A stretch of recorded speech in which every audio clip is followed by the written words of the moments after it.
নমস্কার বন্ধুরা, Bose investment YouTube চ্যানেলে আপনাদের সবাইকে ওয়েলকাম। তো চলে আসলাম আবার একটা নতুন ভিডিও নিয়ে। এই ভিডিওটা বেসিক্যালি আপনাদের দেখাবো কয়েকটা আর কি কোয়ার্টার ওয়ানের আর কি রেজাল্ট এসেছে, ঠিক আছে, কয়েকটা শেয়ারের। তো সেই কোয়ার্টার 1-এর রেজাল্টগুলো নিয়ে এই ভিডিওটা হবে। কেন কি আমাদের ধরুন অ্যাজ এ ইনভেস্টার হিসাবে আমরা যখন ইনভেস্ট করি তখন টাকাটা কিন্তু আমরা কোম্পানির বিজনেস বা ব্যবসায় ইনভেস্ট করি, ঠিক আছে।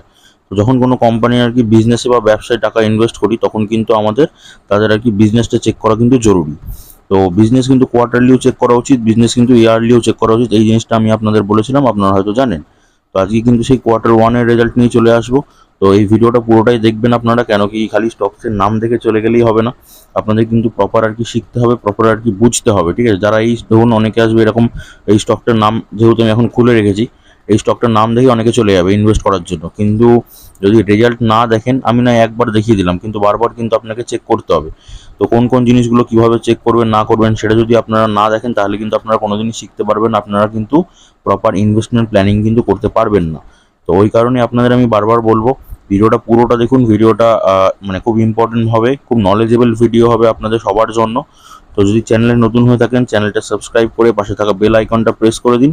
কেন কি বোস ইনভেস্টমেন্ট চ্যানেল কিন্তু আপনাদের শেয়ার মার্কেট সম্পর্কে খালি তথ্য দেয় না, আপনাদের কিন্তু শেয়ার মার্কেট শেখায়ও। ওকে, তো শেখার জন্য চ্যানেলটাকে সাবস্ক্রাইব করুন। আর যারা অলরেডি করে রেখেছেন তারা তো বেনিফিট পাচ্ছেনই, তাদেরকে অসংখ্য ধন্যবাদ। ওকে, তো চলুন শুরু করা যাক। যে প্রথম যে শেয়ারটা নিয়ে কথা বলবো সেই শেয়ারটার নাম হচ্ছে ডেন নেটওয়ার্কস, ঠিক আছে, ডেন নেটওয়ার্কস লিমিটেড। সবাই জানেন মোটামুটি এটা, এই শেয়ারটা সম্পর্কে এখন দাম আছে কত, 54 টাকা 40 পয়সা। যদি দেখি রিসেন্টলি কি হয়েছে, একটা 2.47% লোয়ার সার্কিট মেরেছে। কোম্পানি মার্কেট ক্যাপ 2598 কোটি টাকা। তো আমার কাছে এটা একটা পেনি শেয়ার, ঠিক আছে। তো পেনি শেয়ারে বেশি টাকা ইনভেস্ট একবারে করাটা কোনো মতেই উচিত না, ঠিক আছে। আগে আমি রেজাল্টটা দেখিয়ে নিই, ঠিক আছে। রেজাল্টটা দেখে তারপরে বলছি। কোয়ার্টারলি রেজাল্টটা যদি দেখাই, কোয়ার্টারলি প্রথমে আমি বিজনেস চেক করব, সেলস কত হলো। আগের কোয়ার্টারে ছিল 258 কোটি, এই কোয়ার্টারে কোম্পানির সেলস বা বিক্রি হলো 248 কোটি। ওকে, তো কোম্পানি যদি খরচা দেখায় এক্সপেন্সেস, তো আগের কোয়ার্টারে কোম্পানির হচ্ছে খরচ ছিল 218 কোটি, এই কোয়ার্টারে কোম্পানি খরচ হচ্ছে 221 কোটি। তো খরচটা একটু বেড়েছে, যেহেতু খরচটা বেড়েছে ওই কারণে কিন্তু কোম্পানি প্রফিটটাও একটু, নেট প্রফিটটা একটু কম হয়েছে, ঠিক আছে। কত হয়েছে, আগের বছরে ছিল সরি আগের কোয়ার্টারে ছিল 77 কোটি, এই কোয়ার্টারে হলো কোম্পানির 43 কোটি টাকা, ঠিক আছে। কিন্তু বছরের যদি আমি হিসাব দেখি ইয়ার অন ইয়ার বেসিসে, তো বছরে আমি যদি সেলস দেখি কোম্পানির, আগের বছরে ছিল 1081 কোটি, এই বছরে এখন অবধি টিটিএম হচ্ছে 1055 কোটি। ওকে, আচ্ছা, এক্সপেন্সেস আগের বছরে ছিল 928 কোটি, এবছর হচ্ছে 907 কোটি টাকা। তো ঠিক আছে। আচ্ছা, তো এবার যদি আমি কোম্পানির প্রফিটটা দেখাই, তো আগের বছরে কোম্পানি কত প্রফিট ছিল, আগের বছরে ছিল 213 কোটি টাকা, এই বছরে কোম্পানি প্রফিট হয়েছে 214 কোটি টাকা।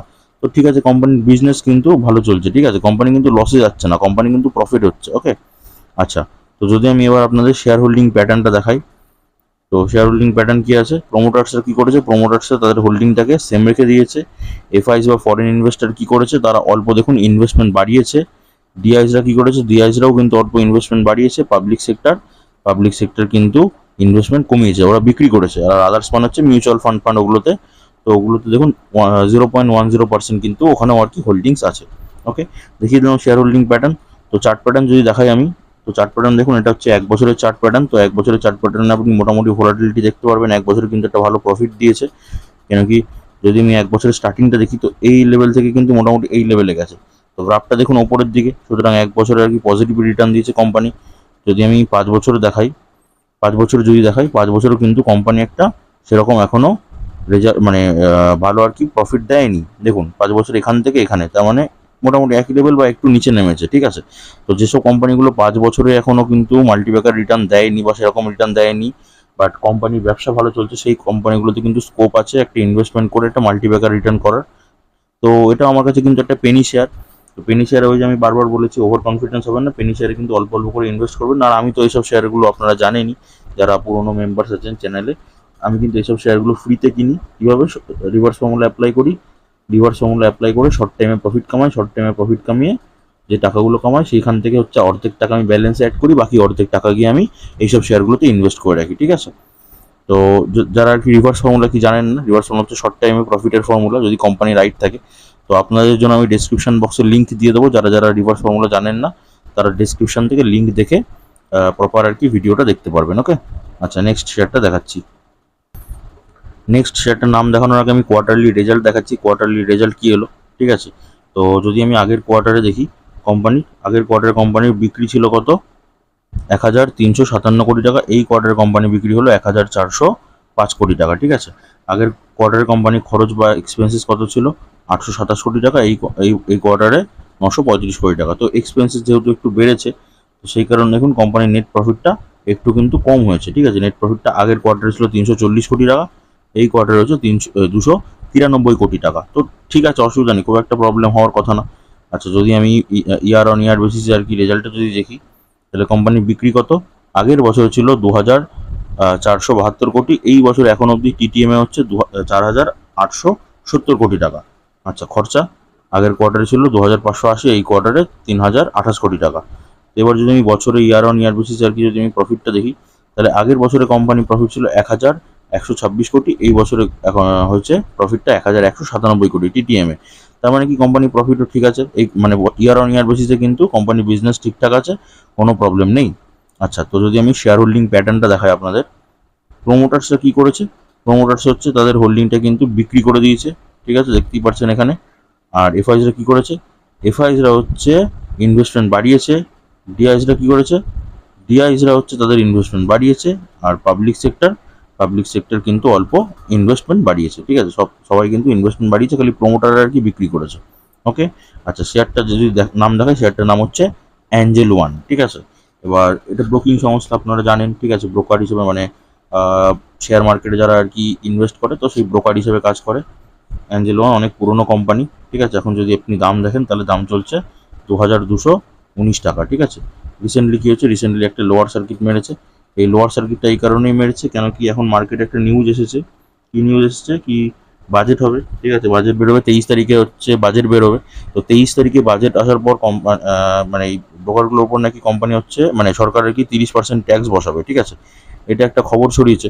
তো খবর ছড়ানোর কারণে কিন্তু এই বেসিক্যালি এই লোয়ার সার্কিটগুলো এখন এই ব্রোকিং সংস্থা যেগুলো আছে ওগুলোতে একটু লোয়ার সার্কিট মারছে। ঠিক আছে, তো দেখা যাক, যতদিন না বাজেট আসছে ততদিন এইসব শেয়ারগুলো হাত না দেওয়াটাই ভালো হবে। তো কোম্পানি মার্কেট ক্যাপ কত আছে? 19,989 কোটি টাকা। তো আগের দিনও একজন কমেন্ট, আমি যখন রিপ্লাই করছিলাম তখন দেখেছিলাম একজন কমেন্ট করেছিলেন কি বাজেটের আগে আর কি ইনভেস্ট করা যাবে, নাকি বাজেট বেরোনোর পরে আর কি ইনভেস্ট করাটাও ঠিক হবে। দেখুন, এই যে ব্রোকিং যে অ্যাপগুলো আছে, ঠিক আছে, অ্যাঞ্জেল ওয়ানের কথা যদি বলি বা বিএসসির কথা যদি বলি, এইসব শেয়ারগুলো বাজেট পেশ হওয়ার পরেই আর কি ইনভেস্টমেন্ট করা, মানে ইনভেস্টমেন্ট প্ল্যানিং করা কিন্তু উচিত। ঠিক আছে, বাদ বাকি আপনারা নিজেরা বিবেচনা করুন। আমার মতে যেটা মনে হলো সেটা কিন্তু আমি বললাম আপনাদের। নেক্সট শেয়ারটার আগে কোয়ার্টার রেজাল্ট দেখাবো। ঠিক আছে, আচ্ছা, বিক্রি দেখা যদি কোয়ার্টারলি, আগের বছরে বিক্রি কত ছিল? 8,731 কোটি টাকা। এই কোয়ার্টারে বিক্রি হলো 8,970 কোটি টাকা। ঠিক আছে, আচ্ছা, খরচা আগের কোয়ার্টারে 7,039, এই কোয়ার্টারে 7,276 কোটি টাকা। আচ্ছা, তো এবার হচ্ছে কোম্পানি প্রফিট দেখবো। ঠিক আছে, নেট প্রফিট যদি দেখি আমি, আগের কোয়ার্টারে ছিল 1,275 কোটি, এই কোয়ার্টার হলো 1,187 কোটি টাকা। ঠিক আছে, কোম্পানি প্রফিট হচ্ছে, কোনো ব্যাপার না। তো বছরের যদি হিসাবটা দেখি, যদি বছরের বিক্রিটা দেখি, যদি আগের বছরের বিক্রি ছিল 35,495 কোটি, এই বছরে কোম্পানি বিক্রি হলো 35,282 কোটি টাকা। ঠিক আছে, খরচা যদি দেখি, খরচা হচ্ছে আগের বছরে ছিল 27,910 কোটি টাকা, এই বছর হলো 28,125 কোটি টাকা। ঠিক আছে, কোম্পানি বিক্রিটা বেড়ে গেছে। তো সেই কারণে কিন্তু যদি কোম্পানি আমি নেট প্রফিট দেখি, ঠিক আছে, আগের বছরে কোম্পানির নেট প্রফিট ছিল 5,558 কোটি টাকা, এই বছরে কিন্তু নেট প্রফিট একটু কমে হয়েছে 5,170 কোটি টাকা। তো 5,170 কোটি টাকা নেট প্রফিট যেটা হয়েছে, সেটা নেট প্রফিটটা কিন্তু খুব একটা খারাপ না। কোম্পানির ব্যবসা বলা যেতে পারে কিন্তু মোটামুটি ভালোই চলছে। ঠিক আছে, আচ্ছা, যদি আমি শেয়ার হোল্ডিং প্যাটার্নটা দেখাই আপনাদের, প্রোমোটার্সে কী করেছে? প্রোমোটার্সে তাদের হোল্ডিংটা কিন্তু একই রেখে দিয়েছে। এফআইজ মানে ফরেন ইনভেস্টর কী করলো? তাদের ইনভেস্টমেন্টটা অল্প কমালো, মানে হচ্ছে ওরা বিক্রি করেছে মাল। আচ্ছা, ডিআইএস কী করেছে? ডিআইএস গিয়ে সেই মালটা কিনে নিয়েছে। ঠিক আছে, আচ্ছা, সরকার গভর্নমেন্ট কিন্তু সেম রেখে দিয়েছে। আচ্ছা, পাবলিক কী করেছে? পাবলিক সেক্টর অল্প কিন্তু বিক্রি করেছে। আর মিউচুয়াল ফান্ড যেগুলো আছে ওগুলো কিন্তু অল্প ইনভেস্ট করেছে। ওকে, এইবার যদি শেয়ারটার আমি নাম দেখাই, শেয়ারটার নাম হচ্ছে এশিয়ান পেইন্টস। ঠিক আছে, রঙের কোম্পানি এশিয়ান পেইন্টস। ঠিক আছে, রঙের কোম্পানির ব্যবসা কোনোদিন বন্ধ হবে না। আর এশিয়ান পেইন্টস কিন্তু মানে ভালো, খুব একটা নাম করা রেপুটেড কোম্পানি। দাম চলছে 2,974 টাকা। রিসেন্টলি যদি দেখি তাহলে হচ্ছে 0.61% কোম্পানি আপার সার্কিট। আচ্ছা, মার্কেট ক্যাপ 2,85,309 কোটি টাকা। ঠিক আছে, দেখিয়ে দিলাম এশিয়ান পেইন্টস। এবার দেখুন, এশিয়ান পেইন্টস কিন্তু এখন একটু উপরের দিকে আপার সার্কিট মেরেছে। আমি বলেই দিয়েছি আপনাদের কি এক মাসের মোটামুটি চার্ট প্যাটার্ন দেখবেন। তো এক মাসের যে টপটা বানিয়েছে, এই টপ থেকে মোটামুটি দেখবেন 4 থেকে 5% যদি এখন আর কি নিচের দিকে নামে, তাহলে একটা ইনভেস্টমেন্ট প্ল্যানিং করতে পারেন। এটাতে কিন্তু শর্ট টাইমে আর কি প্রফিট দিতে পারে, কিন্তু আপনাকে এশিয়ান পেন্ট আমি বলে দিলাম, ঠিক আছে। এবার আমি রিপোর্ট বা রেজাল্টও দেখিয়ে দিলাম, এবার আপনি নিজে বিবেচনা করুন, ভেরিফাই করুন, তারপরে কিন্তু ইনভেস্ট করবেন। নেক্সট যে শেয়ারটা দেখাবো সেটা যদি আমি কোয়ার্টারলি রেজাল্টটাকে চেক করি, তাহলে যদি বিক্রি চেক করি, তাহলে আগের কোয়ার্টারে কোম্পানি বিক্রি ছিল 3,672 কোটি, এই কোয়ার্টারে কোম্পানি বিক্রি হলো 3,784 কোটি টাকা। খরচা যদি দেখি কোম্পানির এক্সপেন্সেস, আগের কোয়ার্টারে ছিল 1,621 কোটি টাকা, এই কোয়ার্টারে কোম্পানি খরচটা দেখুন কমে গেছে, তাহলে এটা ভালো জিনিস। আরও 1,482 কোটি টাকা কোম্পানি হচ্ছে খরচটা কমেছে। আচ্ছা, তো সেই কারণে যদি আমি নেট প্রফিটটা দেখি কোম্পানির, আগের কোয়ার্টারে কোম্পানির নেট প্রফিট ছিল 553 কোটি টাকা, এই কোয়ার্টারে কোম্পানির নেট প্রফিট 685 কোটি টাকা, ঠিক আছে। আচ্ছা, এবার আমি বছরের যদি হিসাবটা দেখাই, তাহলে দেখুন মোটামুটি যদি বিক্রি দেখি আমি, আগের বছরে কোম্পানি বিক্রি ছিল 13,581 কোটি টাকা, এই বছরে এখন অবধি টিটিএম এ 14,204 কোটি টাকা। খরচ আগের বছরে 5,524 কোটি, এই বছরে এখন অবধি 5,809 কোটি টাকা। আচ্ছা, তো যদি আমি কোম্পানির প্রফিট দেখাই, কীরকম প্রফিট করেছে কোম্পানি বছরে, তাহলে নেট প্রফিটটা যদি দেখি, আগের বছরে ছিল 2,317 কোটি, এই বছর হচ্ছে 2,472 কোটি টাকা, তো প্রফিটও বেড়েছে কোম্পানির, ঠিক আছে। আচ্ছা, কোম্পানি যদি শেয়ার হোল্ডিং প্যাটার্ন দেখায়, তো প্রোমোটার্সরা কী করেছে, প্রোমোটার্সরা তাদের হোল্ডিংটা কিন্তু অল্প বাড়িয়েছে। আচ্ছা, এফআইসরা কী করেছে, এফআইসরা মাল বিক্রি করেছে। ডিআইসরা কী করেছে, ডিআইসরা আবার ইনভেস্টমেন্ট করেছে। আর পাবলিক সেক্টর হচ্ছে অল্প ইনভেস্ট করেছে। যদি সেক্টরটার নাম দেখায়, সেক্টরটা হচ্ছে বা স্টকটা হচ্ছে L&T ফাইন্যান্স, ঠিক আছে, লার্সেন অ্যান্ড টার্বোর একটা ফাইন্যান্সিয়াল কোম্পানি, ঠিক আছে, সেটার নাম হচ্ছে L&T finance limited. Share price 184 টাকা। রিসেন্টলি কী হয়েছে, একটা 0.81% একটা লোয়ার সার্কিট মেরেছে। কোম্পানির মার্কেট ক্যাপ 45,900 কোটি টাকা। তো ফাইন্যান্সিয়াল কোম্পানি, আমার মতে ফাইন্যান্সিয়াল কোম্পানির গ্রোথ আছে ফিউচারে গিয়ে, কেন কি যত দিন যাবে মানুষ কিন্তু এখন ক্যাশ টাকায় জিনিসপত্র কম কিনবে, ওরা কিন্তু বেসিক্যালি ইএমআই বা ফাইন্যান্সের জিনিস কিনবে।